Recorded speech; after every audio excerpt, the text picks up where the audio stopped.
Welcome back to Requirements Engineering. Today we'll talk about tools and traceability.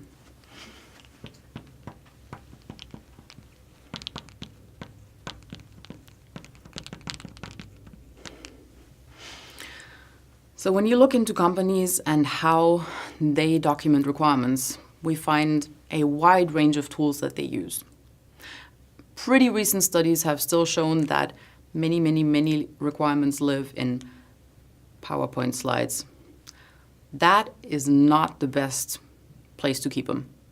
Why not? Because it's pretty unorganized. It's not possible to manage the requirements there in any way. It's not possible to sort them. It's essentially a documentation of the perspective that the specific stakeholder gave who held the presentation, but it's not necessarily the best place to keep requirements and to work with them. So today we'll look at three options or three general categories of how we can store and document requirements to be able to work with them. And that to be able to work with them includes this important aspect of traceability. Because if I cannot trace the rationale from why a requirement is a certain way and how it was before and what it evolved into and where I can find it in the design, then it's going to be really hard once the first change requests come in. And we know, because the world isn't perfect, even if your software is perfect, change requests will roll in over time. So the first tool, if we level it up just a tad from presentation slides, what would be the next simple way how I can store requirements? Yeah, spreadsheets, exactly. So the simplest version are spreadsheets.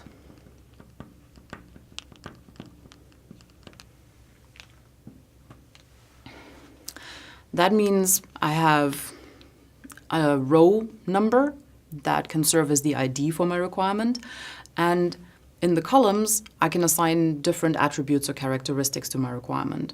For example, I can assign it a priority, I can assign it a rationale, I can have a responsible stakeholder, I can have a due date for it, I can have a pointer towards the use case where it is further documented. So spreadsheets allow us for IDs, they allow for IDs, and for characteristics. Characteristics you will often also find named as attributes. So the requirements attributes can be provided along. On the next level, if we want to scale it up a little, and honestly, spreadsheets, they help us pretty far. So I've seen pretty serious embedded systems in the automotive industry, requirements all managed in a single Excel spreadsheet. That can involve thousands of requirements. So those are the largest that I've seen. Had about 10,000 requirements. I was pretty impressed. The next level, if I say, my 10,000 requirements, I don't want to have them in an Excel spreadsheet. I would like a more reliable database where several people can work with it concurrently and where my updates are stored in a controlled version history. Then I would move to a requirements database.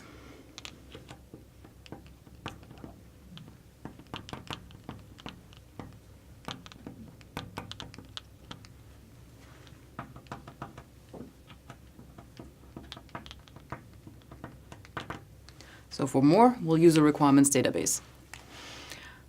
That sounds fancy, but essentially it still has pretty much the same functionality that a simple spreadsheet provides us, but it scales better. So we do have simple filter functions in spreadsheets. In requirements databases, I can apply more complex filters. In requirements databases, I can also add on access rights and access policies.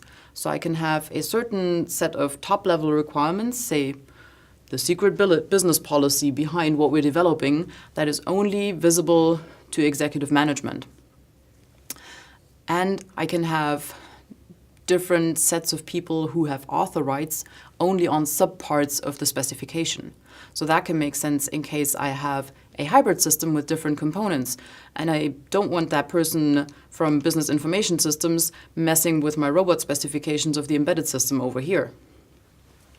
So requirements databases, they scale better.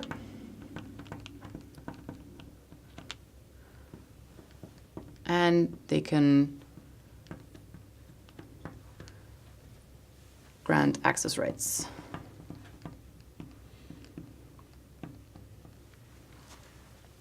And then the third level, because you may remember from some of the other videos that we often deal with requirements that we model in diagrams, that we don't store in a textual description. So what are we going to do with those? How are those going to go into the database?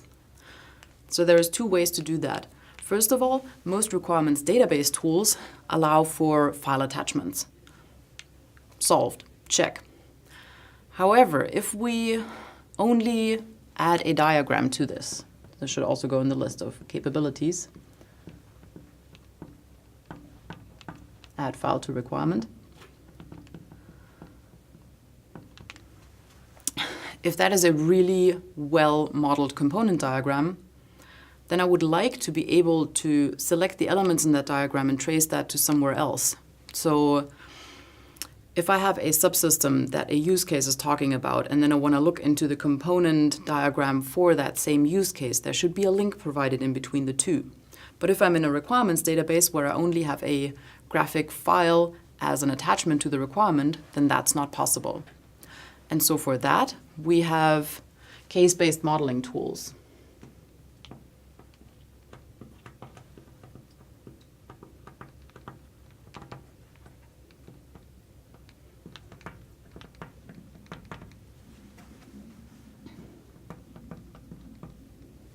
So CASE is short for Computer-Aided Software Engineering. And those are modeling tools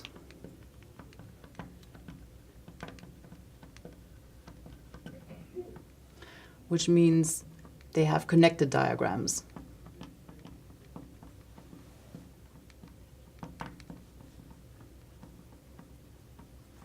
So if you think back to our stakeholder model, and then in my stakeholder model, I can have a sub-hierarchy of user groups. And if I click on one of those user groups, then that can link me to the use cases that that user group shows up in.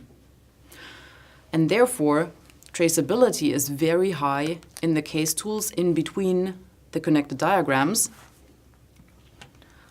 And traceability is also pretty good here.